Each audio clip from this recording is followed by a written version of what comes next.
ஆங்காங்கே நிறைய தமிழ் ஆர்வலர்கள் திறமைகள் இருக்கிறது.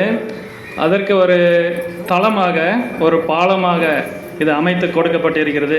நம்ம ஒரு எளிய தமிழோ இல்லை ஒரு ஆழ்ந்த தமிழோ அது கூட இல்லை, நம்ம தமிழில் எழுதி தமிழ் ஆர்வம், அதுதான் இப்போது முக்கியம்.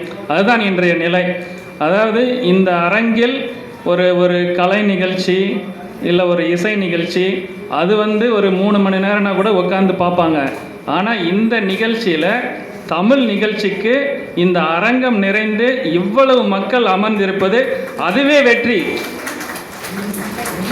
வெற்றி என கருதுகிறேன். இது இன்னும் கொஞ்சம் அந்த இளம் தலைமுறையினரையும் சேர வேண்டும் என்பது என்னுடைய அவா. அது சேரும். அவங்களுக்கு இப்போ இருக்கிற வாழ்க்கை சூழ்நிலையில் அவங்க கொஞ்சம் வேகமாக ஓடிக்கிட்டு இருக்கிறாங்க.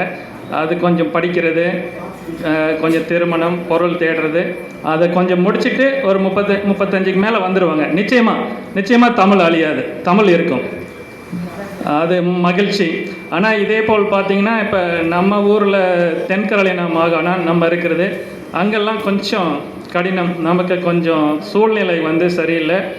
எங்கள் தமிழ் அப்படி இருந்தும் தமிழ் பள்ளியில் ஒரு 70-75 மாணவர்கள் இங்கே தமிழ் சொல்லி கொடுத்துக்கிட்டு இருக்கிறோம். தமிழ் குடில் அப்படின்னு ஒரு பள்ளியை ஆரம்பித்து அங்கே நாங்கள் சொல்லி கொடுத்துக்கிட்டு இருக்கிறோம். அங்கே நானே இணையம் அப்படின்னு ஒரு இதழ் ஆரம்பித்து நடத்திக்கிட்டு இருக்கிறேன். இப்போ தமிழ் சங்க தலைவராக இருக்கிறேன். அதனால் அங்கே எங்களுக்கும் ஒரு என்னென்னா, நமக்கு அந்த சூழல் தெரியல. மாணவர்கள் நல்லா படிப்பாங்க, எழுதுவாங்க, படிப்பாங்க, பேசுவாங்க. ஆனால் நீங்கள் அடுத்து வீட்டுக்கு வெளியே கால் வச்சிட்டிங்கன்னா அது ஆங்கில நாடு இல்லையா? அங்கே நமக்கு பேசுகிறதுக்கான சூழ்நிலை இல்லை. அது அந்த சூழ்நிலையிலையும் படிக்கிறாங்க. திருக்குறள்லாம் அப்படி மனப்பாடமாக சொல்கிறாங்க, அதுக்கு விளக்கமும் சொல்கிறாங்க. அங்கே வட அமெரிக்காவில் கனடா, அமெரிக்கா ரெண்டும் சேர்ந்து வட அமெரிக்கா பேரவைன்னு ஒரு விழா ஆண்டுக்கு ஒரு முறை நடக்கும். அதில் திருக்குறள் தேனி போட்டி வச்சாங்க.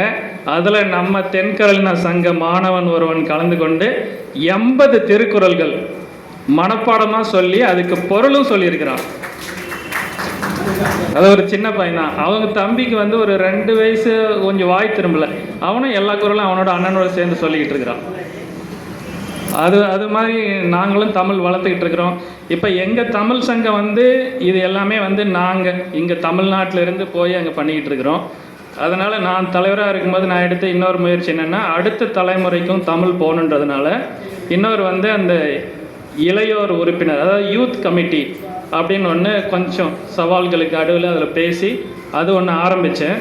அது ஆரம்பித்து இப்போ அடுத்தது அவங்களுக்கு அதை நம்ம கற்றுக்கிட்டு அடுத்தது அவங்களும் நடத்துகிற மாதிரி ஒரு அமைப்பை இப்போ கொண்டு வந்துக்கிட்டு இருக்கிறோம்.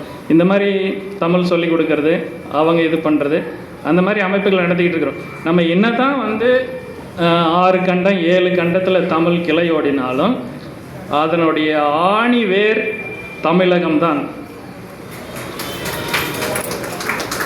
அதை மறந்துடக்கூடாது. ஏன்னா இங்கே என்றைக்குமே அந்த வேர் ஆழமாக ஊன தான் எங்கள் மாதிரி ஊரில் அந்த கிளை ஓடி தளிர்க்கும். அதுதான் உண்மை.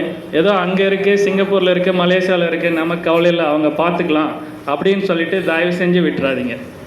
ஸோ நீங்கள் தாங்கி பிடிக்கிறதுனா அதுதான், நம்ம ஒருத்தருக்கு ஒருத்தர் தாங்கி பிடிச்சா தான் அந்த தமிழ் வளரும்.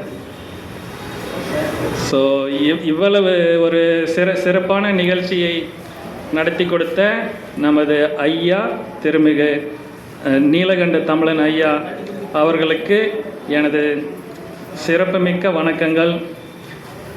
அதேபோல் அவருக்கு உறுதுணையாக இருக்கின்ற திருமதி ஸ்ரீபிரியா, திருமதி ராஜாமணி, திருமதி விஜயா, திருமதி கற்பகம், திருமதி கிரிஜா, இன்னும் நிறைய பேர்கள், முனைவர் ராஜ்குமார், இது எல்லாரும் பேரும் எனக்கு தெரியும். திரு தக்கோலம் ஜெகநாதன், இவங்க எல்லோரும் எனக்கு தெரியும். ஆனால் எல்லார் பேரும் என்னிடையா சொல்ல வாய்ப்பு இல்லை, நேரம் கருதி. அதனால் அவங்க அனைவருக்கும் வாழ்த்துக்கள். இந்த நிகழ்ச்சி மிக மிக சிறப்பாக, நான் எதிர்பார்த்ததை விட மிக மிக சிறப்பாக நடந்திருக்கிறது. இதில் குவியம் வாங்கி கொடுத்தா சொல்கிறாங்க. நான் வாழ்க்கையில் நிறைய செலவு பண்ணியிருக்கிறேன். ஆனால் இது ஒரு சிறு தொகை. இதுக்கு எனக்கு கிடைச்ச பாராட்டு இது வரைக்கும் எதுலையுமே எனக்கு கிடைச்சதே இல்லை. இதில் வந்து அவங்க நிறைய பாராட்டிட்டாங்க. தபால் தலை வெளியிடுறதெல்லாம் நான் வந்து செய்தித்தாளில் மட்டும்தான் பார்த்துருக்குறேன். அது எனக்கு பண்ணியிருக்கிறாங்க. அது வந்து நான் இன்னும் மீதி இனிமே தான் வந்து அதுக்கான தகுதியை வளர்த்துக்கிட்டு அதுக்காக நான் வந்து முயற்சி செய்யணும். அதுக்காக எனக்கு வந்து கொஞ்சம் முன்கூட்டியே கொடுத்துட்டாங்க அப்படின்னு தான் நான் அதை எடுத்துக்கிறேன். ரொம்ப நன்றி.